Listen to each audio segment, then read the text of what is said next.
Share market சக்ஸஸ்லேருந்து Deepak Ravichandran பேசுகிறேன். நேற்று ஒரு 3 ஸ்டாக் ரிவ்யூ பண்ணியிருந்தோம். அதில் 2 ஸ்டாக் நம்ம சொன்ன மாதிரியே அதே மாதிரி பவுன்ஸ் பேக் ஆகிருந்தது. ஸோ இந்த ஸ்டாக்கும் அதுக்கப்புறம் இந்த ஸ்டாக்கும் ஓகேங்களா. ஏன்னா அதுக்கு காரணம் ரிசல்ட் தான். ஸோ வீடியோ பார்க்கலன்னா நேற்று வீடியோ ரெஃபர் பண்ணிங்கன்னா உங்களுக்கு தெரியும்.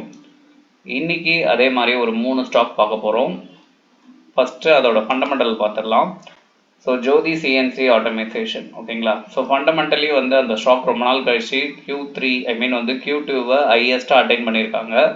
ஸோ அந்த ரீசனால் ஒரு 5% டெக்னிக்கலில் ஏறி இருக்குது. அதை நம்ம பார்த்துடலாம். அதுக்கு முன்னாடி பாரத் 4G ஓகேங்களா. ஸோ இந்த ஸ்டாக்கும் அதே மாதிரி தான். ஸோ ரொம்ப நாள் கழிச்சு இந்த Q2ன்றது ரொம்ப அதிகமான ரிசல்ட் கொடுத்ததால இதுவும் 5% ஏறி இருந்தது. ஸோ அதை டெக்னிக்கலில் நம்ம பார்க்கும்போது தெரியும். ஸோ அது மட்டும் இல்லாமல் மெயினாக ஒரு ஸ்டாக் பார்க்க போகிறோம். ஸோ விஜய் கேட்டியா அவரோட ஃபேவரட் ஸ்டாக் ஓகேங்களா, அட்டல் ஆட்டோ. ஸோ அதையும் பார்க்க போகிறோம். ஃபஸ்ட்டு இதை பார்த்துடலாம். நான் 1 இயர் டைம் ஃப்ரேம் இங்கே வச்சுக்கிட்டேன். ஸோ 1 இயர் டைம் ஃப்ரேம் நீங்கள் செட் பண்ணும்போது எவ்வளோ பீக்கில் இருந்தது பாருங்களேன். 850 கிட்டே இருந்துச்சு இந்த ஸ்டாக்கு. இப்போது பார்த்தீங்கன்னா 38% வரைக்கும் கீழே போயிருக்கு. ஸோ நான் இது வரைக்கும் மார்க் பண்ணால் மேபி 40% வரைக்கும் கீழே போயிருக்கு. இப்போ ஒரு டவுன்லேருந்து ஒரு பவுன்ஸ் பேக் எடுக்க பார்க்குது.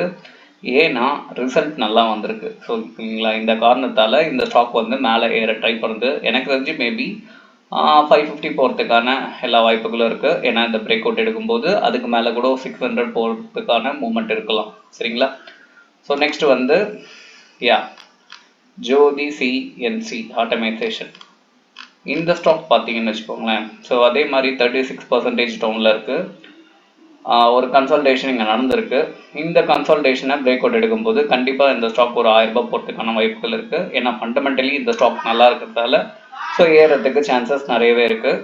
Next Bharat 4G. ஸோ இதே மாதிரி தான் இது பார்த்தீங்கன்னா 24% கீழே இருந்து ஏற ட்ரை பண்ணுது. ரொம்ப நாள் கழிச்சு பார்த்தீங்கன்னா கொஞ்சம் இன்வெஸ்டர்ஸ் வாங்கியிருக்காங்க. உங்களுக்கு பார்த்தீங்கன்னா தெரியும். ஸோ இங்கேருந்து 1500 ஆர் 1600 போகிறதுக்கு கூட வாய்ப்புகள் இருக்குது.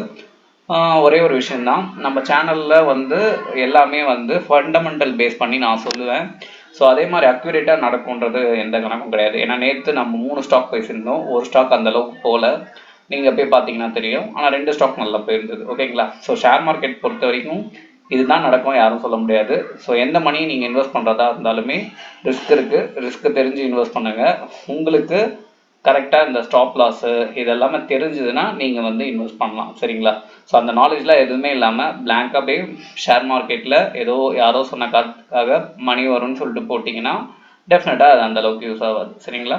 ஸோ ஏன் நடக்குது, இந்த கொஸ்டின்ஸ் எல்லாமே உங்கள் மைண்டில் எப்போவுமே இருக்கணும். மெயினாக யார் என்ன சொன்னாலுமே நீங்கள் ஒரு கன்சன்ட்ரேஷன் நீங்கள் வச்சுருக்கணும் ஓகேங்களா. உங்களுக்கான ஸ்ட்ராட்டஜி ஆர் எப்படி ஒரு ஃபண்டமெண்டல் அனலைஸை பார்க்குறது, இந்த நாலேஜ் எல்லாமே இருந்தால் தான் ஷேர் மார்க்கெட்டில் நீங்கள் எதனா பண்ண முடியும். சரியா. ரொம்ப ரொம்ப நன்றி. தேங்க்யூ.